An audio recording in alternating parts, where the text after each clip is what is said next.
ഇത് കണ്ട, ഇതാണ് പാലാരിവട്ടം പാലം. ഈ സാധനം പൊളിഞ്ഞ് പണ്ടാരടങ്ങിപ്പോയി. ഓക്കെ, നമ്മൾ പക്ഷേ പത്രത്തിലൊക്കെ ഉണ്ടല്ലോ ഇതിനെക്കുറിച്ച് പലതും വായിച്ചിട്ടുണ്ടല്ലോ. ഇത് എന്തുകൊണ്ടാണ് എന്താണ് ഈ പാലത്തിന് ആക്ച്വലി സംഭവിച്ചതെന്നുള്ളത് പത്രക്കാരൊന്നും പ്രത്യേകിച്ച് പറഞ്ഞു തന്നിട്ടില്ല. ഉണ്ടോ, നല്ല ബ്യൂട്ടിഫുൾ പാലം. പക്ഷേ ഈ പാലം എന്തുകൊണ്ട് പൊളിച്ചു, എന്താണ് ഇതിന് പറ്റിയത്, നമുക്കതൊന്ന് ചെക്ക് ചെയ്യാം. ഇതാണ്, ഇങ്ങനെയാണ് സാധാരണ പാലം ഉണ്ടാക്കാറുള്ളത്. ആദ്യം പൈലടിച്ചതിന് ശേഷം പൈൽ ക്യാപ്പ് എന്ന് പറഞ്ഞൊരു സാധനം, പിന്നെ അത് കഴിഞ്ഞിട്ടാണ് പെയറല്ലെന്നുണ്ടെങ്കിൽ പില്ലർ എന്ന് പറയുന്ന സാധനം വരുന്നത്. ഇതാണ് പയർ ക്യാപ്പ്. ഇതാണ് പാലാരിവട്ടത്ത് പൊട്ടിപ്പോയെന്നൊക്കെയാണ് പറയുന്നത്, പയർ ക്യാപ്പ്. ഈ പയർ ക്യാപ്പിൻ്റെ മേളിൽ ഈ കാണുന്നതാണ് ബെയറിങ്സ്. ഇതിന് ചെറിയ ഷോക്ക് അബ്സോർബറൊക്കെ പിടിപ്പിക്കും ഇതിൽ. എന്നിട്ട് ഇതിൻ്റെ മണ്ടയ്ക്കാണ് നമ്മൾ ഈ ഗർഡർ എന്ന് പറഞ്ഞ സാധനം എടുത്ത് വെക്കുന്നത്. ഇങ്ങനെ പാലത്തിന് സാധാരണഗതിയിൽ 4, 6, 8 ഒക്കെ ഗർഡറുകൾ ഉണ്ടാകാറുണ്ട്. ഇങ്ങനെ ഗർഡറുകൾ ഇത് ഒരു തൂണിൽ നിന്ന് അല്ലെങ്കിൽ ഒരു പെയറിൽ നിന്ന് മറ്റൊരു പെയറിലേക്കുള്ള ഗർഡറുകളാണ്.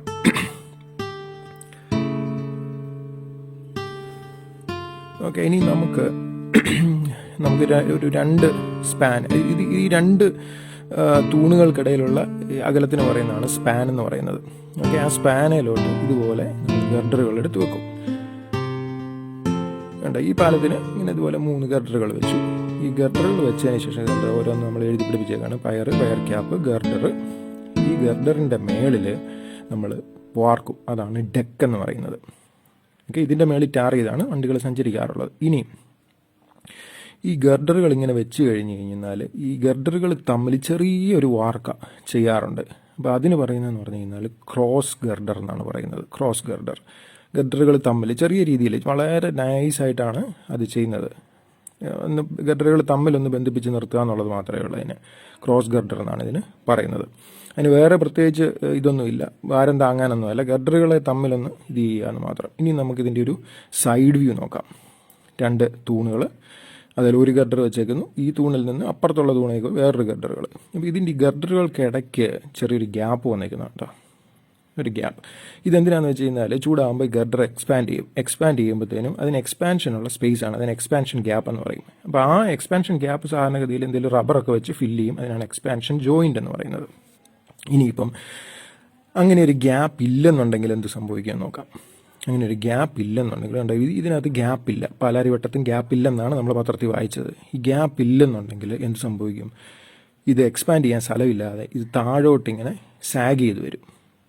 ബീമുകൾ താഴോട്ട് സാഗ് ചെയ്ത് വരും. പാലാരിവട്ടം പാലത്തിൽ കൂടെ സഞ്ചരിച്ചവർക്കറിയാം ഇങ്ങനെയൊരു കുഴിവുണ്ടായിരുന്നു പാലത്തിന്. നമ്മൾ കാറിലൊക്കെ സ്പീഡിൽ പോകുമ്പം നമുക്ക് കാണാമായിരുന്നു കുഴിവുണ്ടായിരുന്നു.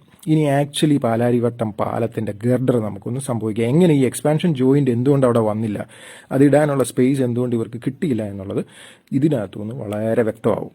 കണ്ടോ, നമ്മുടെ പയർ ക്യാപ്പിൻ്റെ ആ കുട പോലെ നിൽക്കുന്ന ഭാഗമാണ് അതിൻ്റെ പയർ ക്യാപ്പിൻ്റെ സ്പാൻ എന്ന് പറയുന്നത്. അതിന് അധികം വീതിയില്ല.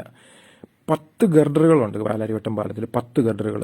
ഈ 10 ഗർഡറിനകത്ത് 4 ഗർഡർ ഇരിക്കാനുള്ള വീതിയേ ഉള്ളൂ ആ പയർ ക്യാപ്പിന്. കണ്ടോ, ഈ പിക്ചറിനകത്ത് ആക്ച്വലി കാണാം 10 ഗർഡറുണ്ട്. 10 ഗർഡറിനകത്ത് 4 എണ്ണം ഇരിക്കാനുള്ള വീതിയേ ഉള്ളൂ. അപ്പോൾ പിന്നെ എന്ത് ചെയ്യും, ബാക്കിയുള്ള 6 എണ്ണം പിടിപ്പിക്കണ്ടേ?